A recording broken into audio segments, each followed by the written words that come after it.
You pulled $15,000 from your 401k, just 15. So why does the IRS treat it like you pulled 28? That gap isn't a mistake, friend, it's a trap. And here's the part that should make you sit up in your chair. That trap has almost nothing to do with how much you saved. It has everything to do with the order you turn your income on. You could have done everything right, saved for 30 years, paid off the house, lived within your means, never carried a credit card balance in your life. And you can still walk straight into this simply because you flipped the wrong switch first. Nobody sat you down and told you the order mattered. Nobody warned you that 2 withdrawals of the exact same size from 2 different accounts in 2 different years could cost you completely different amounts in tax. Before I show you the right order, do me one quick favor. If you'd rather keep your money than hand it over to the IRS by accident, go ahead and tap that like button, subscribe, so these breakdowns keep finding you. That one click tells YouTube to put this in front of another retiree who needs it. Alright, let's get into it. Let me set the table fast. Most of you are sitting on 3 different paychecks in retirement. There's your 401k or traditional IRA, there's Social Security, and for some of you, there's a pension.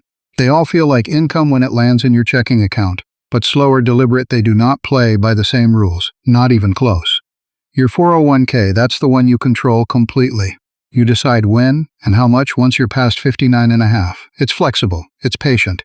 Nobody forces your hand until age 73, when required minimum distributions finally kick in. Social Security, that's the one you can speed up or slow down, but only within limits. Switch it on as early as 62, and you lock in a cut of about 30% for life, every year for the rest of your life. Wait until 70, and your check grows by roughly 8% for every year you hold off. That's not a small difference. Over a couple's joint lifetime, that decision alone can be worth well over $100,000. And your pension, if you have one, that's the one that just turns on whether you like it or not. Usually a fixed check, taxed as ordinary income, filling up your taxable floor before you've touched anything else. You rarely get to delay it. It shows up and it counts, whether it's convenient or not. So what do most careful, responsible people do? Softer, they take the order that feels safe.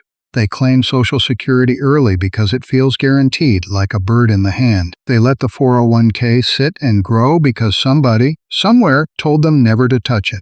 And the pension turns on whenever it turns on, because there's no choice involved anyway. Sounds responsible, doesn't it?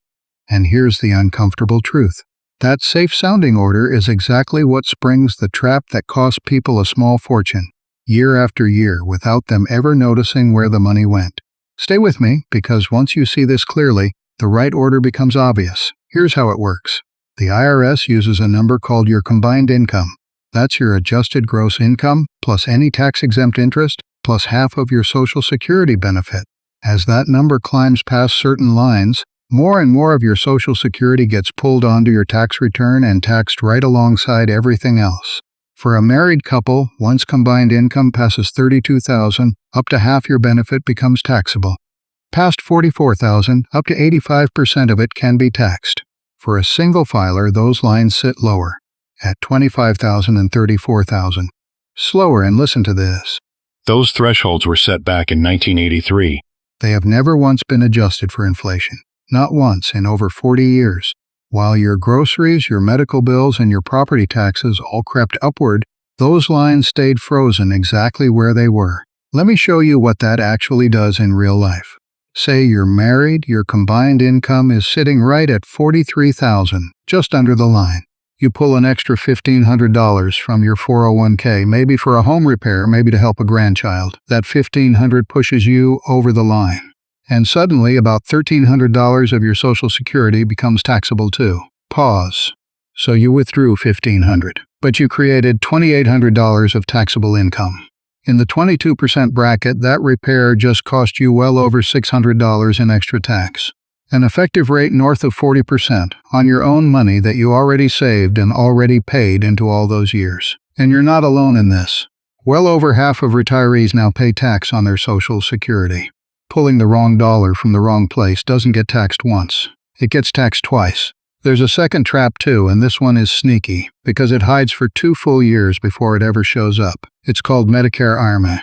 Plain English, if your income runs too high, your Medicare premiums go up, automatically, and Medicare looks back at your tax return from 2 years ago to decide, So a big withdrawal today can quietly raise your Medicare bill 2 years from now, long after you've forgotten you even made it. Cross the income line by a single dollar, and you pay a surcharge on top of the standard premium, sometimes well over $1,000 a year for a couple. And here's the part that really stings. It's not gradual. Cross that line by even $1, and you jump into the next surcharge bracket entirely. Softer, take a breath, friend. You don't need to memorize any of these numbers. You just need to know these traps exist, so you can plan around them instead of stumbling into them. So how does $15,000 look like 28? It's not that your withdrawal itself gets taxed at some huge rate. It's that the withdrawal drags a chunk of your Social Security onto the return right alongside it. $15,000 from your account, plus $13,000 of newly taxable Social Security. There's your $28,000. Money you're taxed on that never even fully hits your pocket in the first place. So let me ask you something directly. Direct address. Do you actually know what your combined income is right now? Not a rough guess, not what you think it probably is, the real number. Because that one number is the difference between keeping your money and giving it away by mistake year after year, without ever realizing it. And quick reminder, this is for education only, not tax or financial advice. Everyone's situation is different. Run your own numbers or sit with a qualified planner before you make a move. Here's the good news, and it's the opposite of what feels safe. The smart order flips the script entirely. Use your most flexible money first. Delay Social Security if you possibly can. Treat your pension as the baseline you plan around, not as an afterthought. In the years right after you retire, before you switch on Social Security, you live off cash, your brokerage account, and strategic 401k withdrawals. Why does this work? Because every dollar you pull before you claim Social Security cannot trigger this trap. It cannot.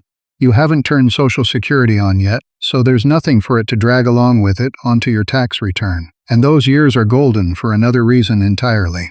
With your income temporarily lower, you can convert money from a traditional IRA into a Roth account. You pay tax now at a lower rate while none of these traps are harmed.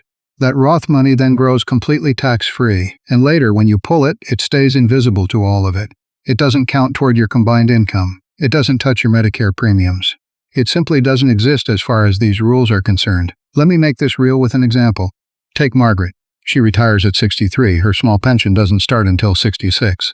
So for 3 years, Margaret lives off her savings and fills up the lower tax brackets with Roth conversions, moving money over a little at a time, paying tax on it now while her income is low. At 66, her pension switches on, so she eases off the conversions to stay under the Medicare line. At 70, she claims Social Security at its richest possible number. Her traditional IRA is lean by now, so her required withdrawals later stay gentle instead of shoving her straight into these traps at 73. Now compare that to her neighbor, Walter.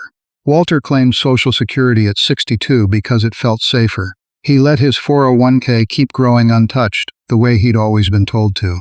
By the time he turned 73 and required withdrawals kicked in, his account had grown so large that his forced withdrawals pushed him well past every line we just talked about.